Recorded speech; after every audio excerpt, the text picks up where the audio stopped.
Selamat mendengarkan podcast ini. Shalom, saudara-saudara dan Bapak Ibu yang terkasih di dalam Tuhan.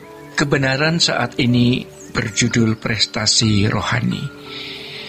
Saudara-saudara, manusia adalah makhluk yang luar biasa, makhluk yang hebat, yang diberi potensi untuk mengenal siapa penciptanya, agar dapat menempatkan diri secara benar di hadapan penciptanya, mengerti apa yang penciptanya kehendaki untuk dilakukan, mengerti rencana-rencana penciptanya untuk ditunaikan dalam hidupnya.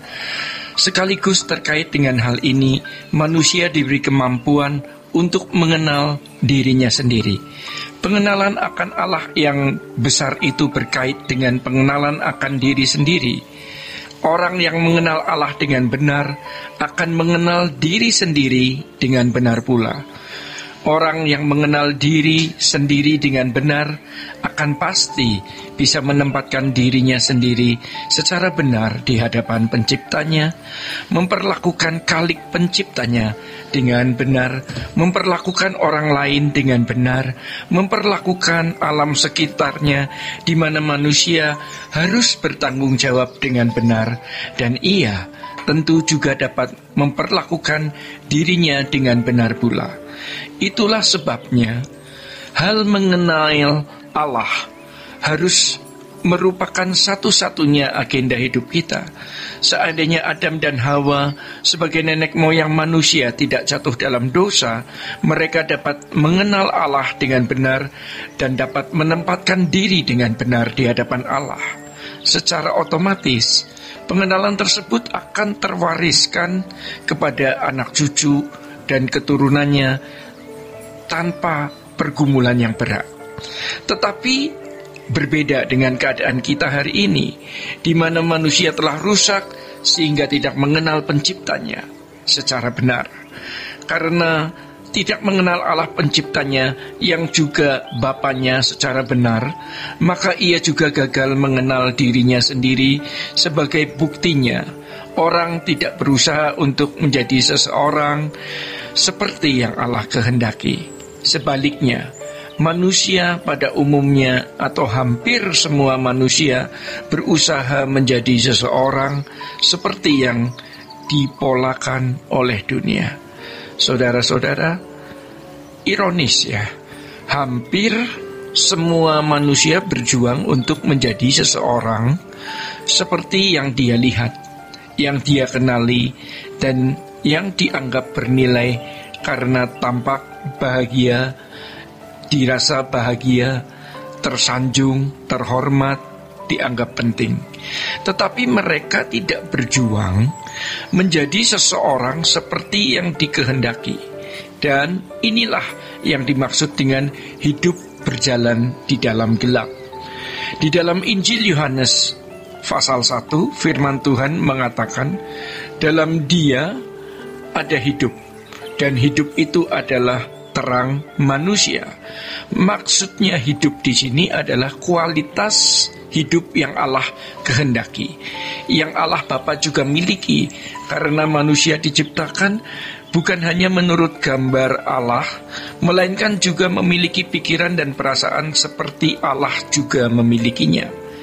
Dengan pikiran dan perasaan itu, manusia bisa membuahkan keinginan atau kehendak. Allah menghendaki manusia yang serupa dengan Dia bisa membuahkan keinginan-keinginan yang sesuai dengan Allah. Kehendak atau keinginan yang didasarkan pada asas keadilan, kejujuran, kasih, seperti hakikat yang ada pada Allah, yaitu kasih. Saudara-saudara, jadi seandainya manusia tidak jatuh dalam dosa, tidak kehilangan kemuliaan Allah, manusia bisa memproduksi keinginan atau kehendak dengan standar Allah, sehingga tidak ada tindakan manusia yang melukai sesamanya. Tidak ada tindakan manusia yang mengagungkan dirinya sendiri, tetapi manusia akan selalu mengagungkan Allah. Manusia diberi kemampuan itu Namun manusia telah memilih jalan yang salah, seperti domba sesat.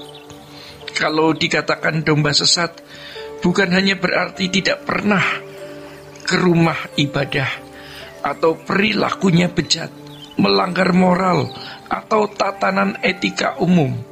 Sesat artinya tidak mengerti apa yang penciptanya ingin untuk dia lakukan. Sejatinya, setiap individu harus mengerti apa yang dikehendaki oleh Allah di dalam hidupnya, yaitu tentu sangat khas dan khusus karena setiap orang memiliki keunikan. Oleh karena itu, saudara-saudara, jangan kita dibodohi dan disesatkan oleh orang-orang yang merasa mengenal ajaran atau doktrin yang benar menurut klaimnya, tetapi dari perilaku dan ucapannya tidak menjadi berkat bagi orang lain. Seseorang dapat bergelar tinggi, namun hal tersebut tidak dapat menjadi ukuran pengenalan akan Allah. Malah semakin seseorang bergelar tinggi, seringkali Allah hanya menjadi objek penelitian atau fantasi. Untuk itu, kita harus jujur dengan diri sendiri di tengah-tengah simpang siurnya pengajaran dan perdebatan teologi. Jujurlah dengan diri sendiri untuk bisa mengenali diri sendiri dengan baik, sekaligus belajar mengenal Allah. Jika Tuhan benar-benar hidup, mestinya kita bisa menemukan Dia tanpa terbatas pada strata pendidikan atau jabatan gerejawi tertentu. Strata pendeta yang disebut hamba Tuhan dan jemaat yang disebut orang awam benar-benar menyesatkan dan membuat orang jadi bodoh. Saudara-saudara, Alkitab mengatakan di dalam 1 Petrus pasal 2 ayat 9 bahwa semua orang percaya adalah imam-imam, musketeers. Kita adalah orang-orang yang melayani Allah. Juga di dalam 1 Korintus pasal 6 ayat 19 dan 20 dikatakan bahwa semua orang harus hidup bagi Allah. Jadi semua orang percaya yang ditebus oleh darah Yesus adalah hamba Tuhan. Tidak ada strata. Memang di dalam gereja ada jawatan. Ada rasul, nabi, gembala sidang, guru agama, penginjil.